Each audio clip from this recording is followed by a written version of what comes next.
A nós descei divina luz, a nós descei divina luz, em nossas almas acendei o amor de Jesus, o amor de Jesus. Em nome do Pai, e do Filho e do Espírito Santo. Amém. A igreja celebra Santo Anselmo. Santo Anselmo era um bispo que viveu na Idade Média. E uma forma muito interessante, a forma que ele foi escolhido para ser bispo. Ele nasceu na Itália, mas tinha muita dificuldade de seguir a sua vocação, porque seu pai não tinha esta vontade. Ficou muito doente, de certo modo, uma espécie de depressão, por não poder realizar a sua vocação ao sacerdócio. Mas, por fim, consegue chegar à França, estudar, e se torna abade de um mosteiro. Mais tarde, falecendo o bispo da principal igreja da Inglaterra, assim, ele acaba sendo nomeado para ser bispo desta igreja. Muito a contra seu gosto, não desejava de ser bispo de forma alguma. Até a maneira em que ele foi eleito foi uma forma bastante forçada. Chegaram até o rei, que já estava doente, muito doente, e próximo da morte. Também não queria nomeá-lo, porque o rei queria controlar a igreja na Inglaterra. Não queria nomeá-lo porque era um homem muito santo, e um homem santo não tem como se controlar. Mas os bispos, desejando já se livrar do poder do monarca, que queria controlar toda a igreja católica na sua região, no seu império, assim,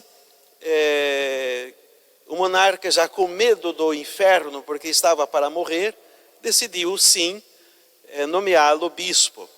Mas a contragosto seguraram a Santo Anselmo, levaram até o monarca e obrigaram Santo Anselmo a receber a cruz episcopal da mão do monarca. E assim ele entendeu que era a vontade de Deus e aceitou. No fim, esse monarca, esse rei, não morreu, melhorou a sua saúde e perseguiu profundamente Santo Anselmo, que também foi obrigado a ficar em exílio em algumas vezes. Depois de sua morte, o seu filho também continuou a perseguição a Santo Anselmo, que trabalhou com constância para defender a fé, sobretudo contra o poder do Estado, que sempre quis manipular a igreja e a autoridade da própria igreja. A experiência de Santo Anselmo, o seu exemplo, nos ajuda a compreender quanto é importante defender a fé, mesmo quando as pessoas de alta dignidade são contra. É claro que nós temos um excelente bispo como exemplar. Assim também precisamos de grandes bispos que defendam verdadeiramente a igreja diante das grandes dificuldades que ela enfrenta, especialmente nas questões de fé. Os sacerdotes também, que são os primeiros, sacerdotes e bispos, são os primeiros que devem procurar defender a fé em cada seu tempo. Mas também esta defesa deve estar impregnado no nosso coração. Todos somos defensores da fé. Nosso Senhor dizia no Evangelho: se o sal perder o sabor, ele não serve para nada. E como nós somos o sal aqui neste mundo, que significa damos sabor à realidade da vida por causa da nossa fé, a fé é de tal modo transforma a realidade do mundo, que dá um sabor especial a essa realidade. Se não fosse pela igreja, e se não fosse pelo testemunho de fé que os grandes santos deram e dão neste mundo, o mundo seria insuportável.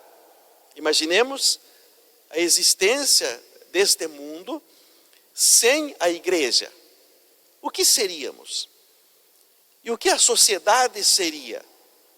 Quando estudamos a história da igreja e tudo o que a igreja construiu através dos grandes membros, dos seus santos, de homens e mulheres que deram o verdadeiro sentido na sua vocação, responderam com vigor. Como a sociedade foi se transformando. E é bom que entendamos isso. Toda a estrutura que nós compreendemos de sociedade, tal qual nós a vivemos hoje, é uma herança da Igreja Católica. Por mais que o mundo nos persiga e queira rejeitar tudo aquilo que demos ao mundo, através dos maus escritos, especialmente dos livros, da falta de boa formação de alguns professores nas faculdades e muitas escolas, que lutam contra tudo que a igreja deu de presente ao mundo. Mas a igreja transformou toda a nossa sociedade. Imaginemos, por exemplo, como onde foi instituída as escolas, a educação das pessoas, através da igreja. Foi a igreja que inventou a escola, foi a igreja que inventou as faculdades, foi a igreja que inventou os hospitais, foi a igreja que inventou os asilos, foi a igreja que inventou os orfanatos, as farmácias, que aliás era tudo de graça. Foi a igreja que contribuiu para o conhecimento de tantas e tantas coisas e moldar a forma em que nós vivemos a sociedade hoje. Negar isso é negar todo esse contexto histórico que a igreja nos deu desde a sua existência. Desde que os apóstolos saíram de Jerusalém, chegaram a Roma, chegaram a todo mundo e evangelizaram, e a igreja foi se constituindo. Para imaginarmos até a contagem das horas, que hoje é indispensável para nós, é coisa de monges.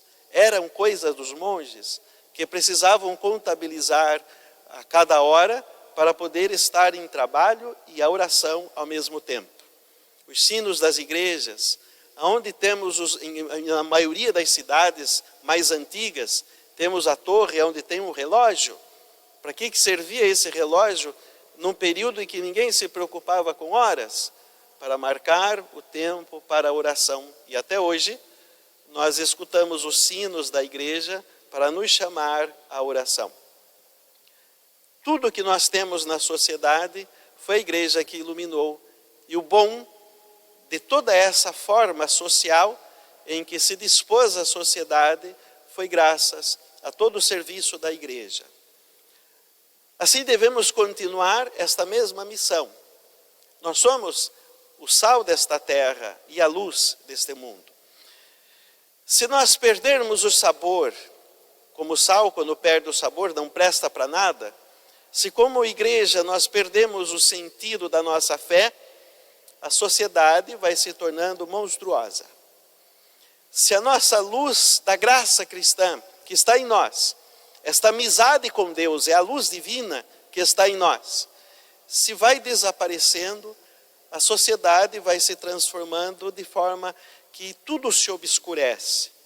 E nós vemos, nós estamos assistindo, quanto mais os poderes públicos abandonam as coisas que nós demos à sociedade, a sociedade vai se tornando monstruosa, na obscuridade e sem sabor. Todos nós temos essa responsabilidade.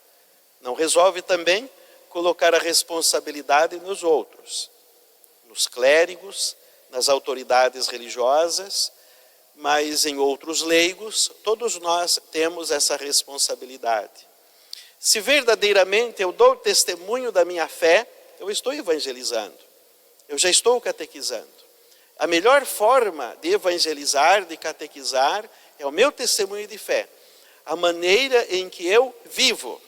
Jesus nos dizia isso, que do modo em que nós vivermos, se amarmos uns aos outros, então sabereis que sois dos meus discípulos. Se vivemos conforme a vontade de nosso Senhor, aquilo que a igreja nos ensina, conforme o que permeia o Evangelho, nós somos verdadeiramente a luz deste mundo e o sabor que dá vida a este mundo, dá gosto de estar vivendo nesta terra. Se não damos esse testemunho, fica tudo insuportável. Quantos de nós tivemos a felicidade de conhecer pessoas que viveram verdadeiramente a sua fé, pessoas que deram profundo testemunho. A maioria de vocês estão aqui hoje porque conheceram bons sacerdotes, sacerdotes que deram a vida por aquilo que acreditavam e mostraram na sua vida o próprio Evangelho, o próprio nosso Senhor. Mostraram esta amizade e é o que nos atrai verdadeiramente. Mas não é coisa só dos sacerdotes, é de cada um de nós que precisamos dar o sentido à existência. Quando nós estamos no estado de graça, estamos na luz divina. E o estado de graça, de tal modo, abençoa o mundo todo. Se nós somos verdadeiramente cristãos e mantemos em nós esta graça que recebemos no batismo, o Espírito Santo, a confissão constante para que não nos manchemos e não deixemos que o pecado arraigue em nós, nós somos uma bênção para o mundo só por existir. E muitas desgraças serão evitadas, porque nós somos esta luz que ilumina o mundo e que derrama as graças divinas ao mundo todo. Somos a mão de Deus nesta terra, só por existir. Por isso que muitas vezes, ao contrário do que o mundo pensa, quando está fora da igreja, fora da fé, aquelas pessoas que, por exemplo, não servem muito para a sociedade, têm os seus defeitos, as suas deficiências, não são capazes de estar a serviço da sociedade, mas é batizado e está na graça de Deus, é luz do mundo. E a sua existência, só existindo, mesmo que esteja amarrado numa cama, porque nem poder se mexer pode, mas é batizado, é luz do mundo, irradia uma profundidade de graças para a humanidade inteira. Peçamos a intercessão de Santo Anselmo, para que saibamos viver sempre no estado de graça, para que saibamos dar testemunho da nossa fé, para que sejamos verdadeiramente sal da terra e luz do mundo. Que Nossa Senhora sempre nos acompanhe, para que possamos estar sempre na presença de seu Filho. Em nome do Pai, e do Filho, e do Espírito Santo. Amém.